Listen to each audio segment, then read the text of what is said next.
79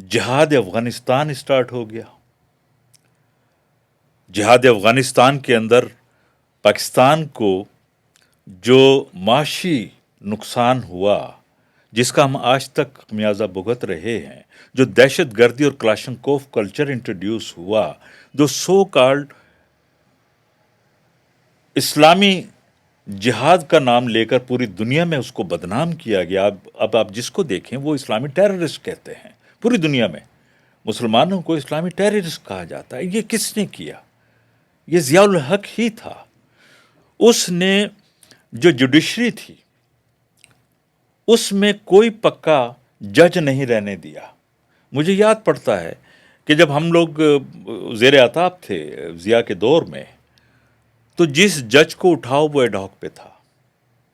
ایڈاک کے جج کے جو ہے اپنی نوکری پکی کرنے کے لیے، میں ایک جج کا نام نہیں لینا چاہتا ہوں، بعد میں پاکستان کے صدر بھی بنے، انہوں نے جب ہمارا کیس سننے سے انکار کر دیا تو ان کا کہنا یہ تھا کہ جی ہمارے پیٹ لگا ہوا ہے. تو جوڈیشری جو تھی وہ اس لیول پہ کرپٹ کر دی گئی کہ اب وہ اپنا پیٹ پہلے دیکھتی ہے، انصاف اس کے سامنے نہیں ہے.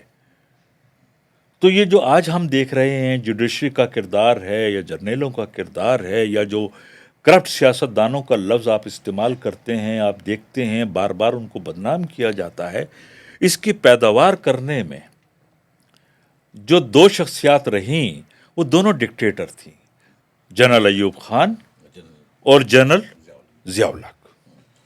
اچھا سر، آپ کی طرف میں آتا ہوں. ایک اور چیز جو اس کے دور کی ضیاء الحق کی جاتی ہے خاص طور پہ، وہ ہے اس کا اسلامائزیشن کا پروسیس. اور میں چونکہ ایک اسٹیٹ رن ادارے سے میرا تعلق رہا، اور اس وقت کیونکہ آخری مراحل میں تقریباً دور تھا جو واز دا پرائم منسٹر ان کے، لیکن اس وقت بھی وہ جو چیزیں چل رہی تھیں کہ کراچی سے لے کے خیبر تک ایک ہی مکتبہ فکر کے لوگوں کو میڈیا پہ لانا، اور ان کو پیسے جو پے کرنے ہوتے تھے، یہ ان دو اداروں کا کام تھا، ریڈیو پاکستان اور پاکستان ٹیلی ویژن. مولانا صاحب آ گئے ہیں، ان کو آپ نے 10,000 کا چیک دینا ہے. سو یو ہیو، وہ ایک نظام تھا. اور نہ صرف یہاں تک محدود رہا، بہت سارے اننیسیسری چینل بھی کھولے گئے جو ریڈیو کے اس میں جائیں. پھر سعودی فنڈنگ کے ساتھ سعودی یعنی چیزیں آئیں میڈیا پہ. ایک جو میڈیا سب کا میڈیا ہوتا ہے، یہ ہر مکتبہ فکر کا میڈیا ہے، سب کے کانوں میں جاتا ہے، سب کی آنکھیں دیکھتی ہیں اس کو. آپ کسی اسپیسیفک ایک پہ نہیں کر سکتے. پھر اس میں یہ ہوا کہ آذانیں دینا شروع کیں، پی ٹی وی سے پہ پردے کروائے گئے. تو یہ بھی ایک بڑا خطرناک دور تھا. اور اس خطے میں، اس سب کانٹیننٹ کے اس خطے میں جو انتہائی ڈائیورسفائڈ، انتہائی پیسفل اور زبردست قسم کا، یعنی باقی لوگوں کے ساتھ بھی رہنے والا خطہ تھا، اور شیعہ سنی کی لڑائی کروا دی. ضیاء الحق کے بہت سارے تحفے ہیں جو ہم بھگت رہے ہیں اور آگے بھی بھگتتے رہیں گے. ہیروئن اسی کا تحفہ ہے، کلاشنکوف اسی کا تحفہ ہے، انٹالرنس اور ریلیجیس بگٹری اسی کا تحفہ ہے.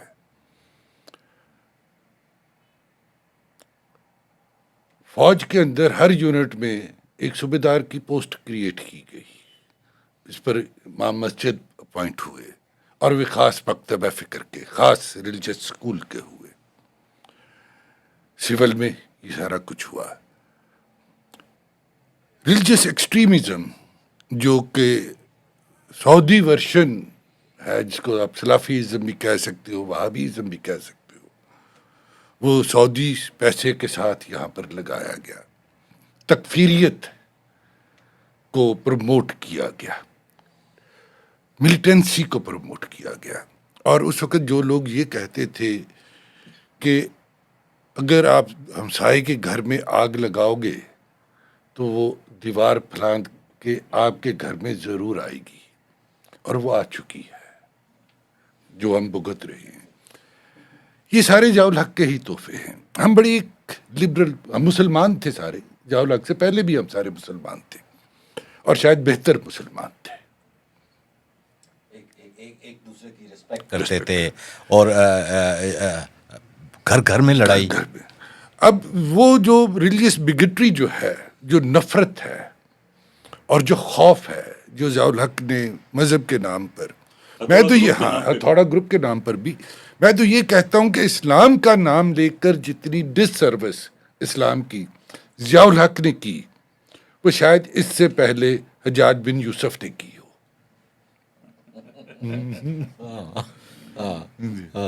تو رانا صاحب آپ سے بھی یہی کوشچن ہے. دیکھیں ہمارا یعنی یہ خطہ بڑا انتہائی پیسفل خطہ تھا. میں I was quite young to differentiate.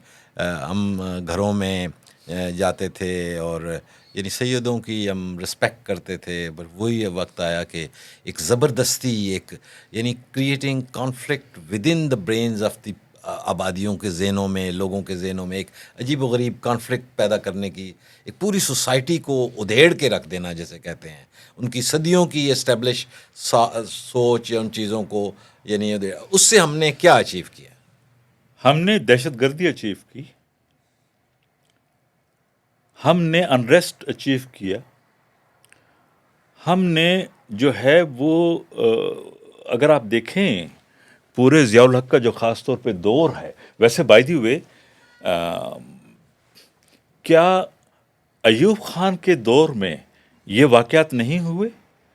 وہ جو الیکشن ہوا تھا جو فاطمہ جینا والے ٹائم میں، وہ آپ اور جگہوں کے علاوہ کراچی پورا جلا دیا گیا تھا، بڑی بڑی مارکیٹیں جلا دی گئی تھیں، بڑی کلنگ ہوئی تھی، اور سب لوگ جانتے ہیں کہ کون ایکٹیو تھا کراچی میں، اور اس کا بیٹا وہاں پہ کھلے ٹرک کے اندر یہ حرکات کرتا پھر رہا تھا. تو ضیاء الحق صاحب نے ایک دوسرا اس کا جو ہے اس کو لیول پہ پہنچایا. پہلے مجھے یاد پڑتا ہے شیعہ سنی جھگڑا کرایا. شیعہ سنی جھگڑا ابھی جو ہے وہ اس لیول پہ پہنچ رہا تھا کہ آل آف سڈن آپ نے دیکھا کہ پنجابی پختون جو ہے اور مہاجر اور سندھی جھگڑے اسٹارٹ ہو گئے. سندھ جیسی جگہوں پہ تھوڑی پھاٹک کیس ہوا جس میں جو ہے وہ عوام کو جو ہے وہ مارا گیا سندھ میں. تو عجیب عجیب واقعات ہوئے، دیٹ انکلوڈ کہ ریلوے کے ایکسیڈنٹس ہوئے، اس میں لوٹ مار ہوئی. تو یہ کیا چیز تھی؟ اور پھر ہمارے ہاں بڑی باتیں کرتے ہیں آج کل لوگ جو ہیں وہ سوال کرتے ہیں، عوام سوال کرتی ہے کہ جو 2-3 سال کی حکومتیں پچھلے 30 سال سے رہتی ہیں، اس کے بعد ان کو اتار دیا پھینک دیا جاتا ہے یا جیلوں میں ڈال دیا جاتا ہے. ان سے پوچھتے ہیں کہ جی آپ نے کیا ڈیولپمنٹ کی؟ میں پوچھتا ہوں کہ جو ضیاء الحق کا 11 سال تھے، کوئی ایک شخص مجھے بتا سکتا ہے کہ کتنے بجلی کے بنانے کے کارخانے لگی یا ڈیم بنے یا بیراجز بنے یا کتنی نئی نہریں بنی؟ کوئی بتا سکتا ہے؟ پاکستان کی اکانومی دوبارہ سے نیچے کی طرف جانے لگی بہت بری طریقے سے. وہ فوجی امداد آتی رہی، لیکن کیا وہ فوجی امداد عوام کے لیے تھی یا افغانستان وار لڑنے کے لیے تھی؟ بائی دی وے، معذرت کے ساتھ میرا سوال یہ ہے کہ جتنا امریکی اسلحہ آیا، کیا وہ امریکی اسلحہ ہمارے مشہور ترین جو دشمن ہے انڈیا ایسٹرن بارڈر پہ، اس کے خلاف کبھی استعمال کیا یا کر سکتے ہیں؟ ایک اور اس کے ساتھ یہ جس جگہ پہ آپ بیٹھے ہیں یہاں اس 79 یا 80s میں ایسا لگتا تھا کہ ڈالروں کا دریا ہے، اور یہاں پہ اس بلیو ایریا میں اس چھوٹے سے ایئرپورٹ سے 100 سے زائد انٹرنیشنل فلائٹس اور ملکوں کی جاتی تھیں. اور یہ ساتھ ہی پلازا، اس کو یو ایس ایڈ پلازا بھی کہتے تھے. It was a huge, more than 2400 families ان کی باہر رہتی تھیں. اس وقت کوئی ان کو تھریٹ نہیں تھی. جب وہ بندوقیں پکڑا رہے تھے انہیں کو بنا رہے تھے کہ جو فریڈم فائٹرز بنا رہے تھے. تو لیکن جب ایگزٹ کرنا تھا تو پھر اور صورتحال بنی. اور یہ پھر ایک وقت ایسا ہوا یہاں پہ نیچے لٹرلی کتے بھی نہیں ہوتے تھے اور دکانیں سب بند ہو گئیں، کاروبار بند ہو گئے. ہم ایک بات کر ہی لیں، کیا روس نے واقعی افغانستان پر حملہ کیا تھا؟ ضیاء الحق آنے کا پریمائز تو یہی ہے نا. یا اس وقت کی افغان حکومت نے روس کی حکومت کو یہ درخواست کی تھی آفیشلی کہ ہمارا اکنامک انفراسٹرکچر بہت کمزور ہے، آپ ہماری مدد کریں، اور سڑکیں بنانے کے لیے ایک انجینئرنگ بریگیڈ آیا تھا، اور اس پر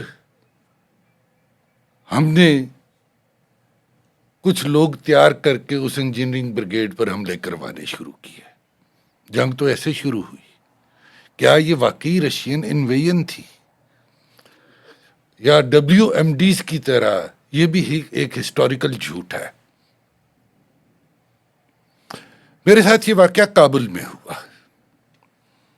میں نے ان پر احسان چڑھانے کی کوشش کی کچھ افغان دوستوں پر کہ ہم نے اتنے مہاجر پاکستان نے سنبھال کر رکھے اتنا عرصہ، اور تمہیں ہمارا احسان مند ہونا چاہیے۔ دوست تھے، انہوں نے پر میری بات برداشت کی اور ایک چھوٹا سا جواب دیا کہ ان کو مہاجر بنایا کس نے تھا؟ وہ چیز جو کہ کابل کے لیے غلط ہے وہ اسلام آباد کے لیے ٹھیک نہیں ہو سکتی، اور جو اسلام آباد کے لیے ٹھیک نہیں ہے وہ کابل کے لیے ٹھیک نہیں ہو سکتی۔ جو جھوٹ اور منافقت کی بنیاد اس نے رکھی، سیاست کی طرف تھوڑا سا میں آؤں گا، جو سیاستدان اس نے پیدا کیے۔ شیخ رشید پنڈی والا اسی دور کی پیداوار ہے، اور میں آپ کو 20-25 نام گنوا سکتا ہوں۔ یہ ایک خاص کلاس پیدا ہوئی سیاستدانوں کی جو خود جیت کر نہیں آ سکتے، جو خود جیت کر وزیر نہیں بن سکتے، وہ صرف ماشاء اللہ میں ہی وزیر بن سکتے ہیں۔ اور چونکہ آپ نے نام لینے کی اجازت دی ہوئی ہے آج مجھے، گجرات کے چودھری ماشاء اللہ کے علاوہ کیا ہیں؟ جہانگیر ترین ماشاء اللہ کے علاوہ کیا ہے؟ جماعت اسلامی ماشاء اللہ کے علاوہ کیا ہے؟ یہ جو GDA ماشاء اللہ کے علاوہ کیا ہے؟ کیا ان کی سیاست چل سکتی ہے؟ ایک خاص کلاس پیدا ہوئی سیاستدانوں کی جن کی کامیابی ماشاء اللہ کے ساتھ جڑی ہوئی ہے۔ یہ بھی ضیاء الحق کے دور میں ہوا۔ جنرل اختر عبد الرحمان کی اولاد جو ہے، اس پہ تو یعنی آئی وش کہ شاید اورکزئی کی ڈیٹیل ہم کہیں پہ کسی طرح سے دے سکیں۔ انہوں نے پورے ڈیٹیل کام کیا ہوا ہے کہ ضیاء الحق کے طیارہ پھٹنے کے بعد کس طرح سے اس کا کیا نام ہے، اختر عبد الرحمان کے بیٹے کا، ہمایوں اختر، اور اس کے ضیاء الحق کے بیٹے کے کس طرح سے اکاؤنٹس بڑھے اور کیا ہوا، اور ساتھ ہی وہ رابن رافل کی بیگم کو یعنی پورے ساؤتھ ایشیا کا ہیڈ لگا دیا گیا۔ سو جو بنانے والے ہیں وہ یوں بھی کرتے ہیں۔ تو سر میرا خیال ہے کافی اس کے اوپر اصل میں بہت ساری چیزیں ہیں جو خاص طور پہ کہ انہوں نے کیا لیگیسیز کیا چھوڑی اور ان سے چھٹکارا کیسے حاصل کیا جا سکتا ہے۔ وہ تبھی ممکن ہے کہ سویلینز کا دور چلے، ریگولر الیکشن ہوں اور ان کے کندھوں پہ بیٹھ کے نہ آیا جائے، اور ورنہ پھر وہ یہی ہوتا ہے کہ وہ بعد میں آپ انہیں سنا رہے ہوتے ہیں۔ اور آج دیکھیں تو ہمارے یہ خان صاحب کی بھی بے پناہ کیمپین جو ہماری اینٹی آرمی بھی چل رہی ہوتی ہے، یہ کبھی نہ ہوتا۔ میں سمجھتا ہوں کہ یہ ان کو کسی کو ایسی جرت نہیں تھی کہ جب آپ کلیئرلی یہ ڈیفائن کر دیتے ہیں کہ جناب ہم بناتے ہیں اور ہم نے آپ کو یہ بنایا، تو پھر چیزیں آپ کے ہاتھوں سے نکل جاتی ہیں۔ پوری دنیا میں فوجیں بھی ہیں، پوری دنیا میں سب کا سیاستدان بھی ہوتے ہیں، سیاستدان فرنٹ اینڈ پہ ہوتے ہیں، اس میں کوئی شک نہیں، لیکن بنانا آپ کا کام نہیں ہے۔ وہ لوگوں کا ذمہ دیں تاکہ وہ اپنے ووٹس کے ذریعے سے ایک لے کے آئیں اور اس ملک میں فلٹریشن ہو، اور تاکہ آپ پہ ذمہ داری نہ آئے اور اپنی ان کو کلیئر کیا جائے۔ تو میں سمجھتا ہوں سر آج کے پروگرام کے لیے اتنا کافی ہے۔ نیکسٹ پروگرام میں ہم اگلے ڈکٹیٹر پہ گفتگو کریں گے۔ اس کے ساتھ ہی مجھے دیجیے اجازت۔ پاکستان زندہ باد۔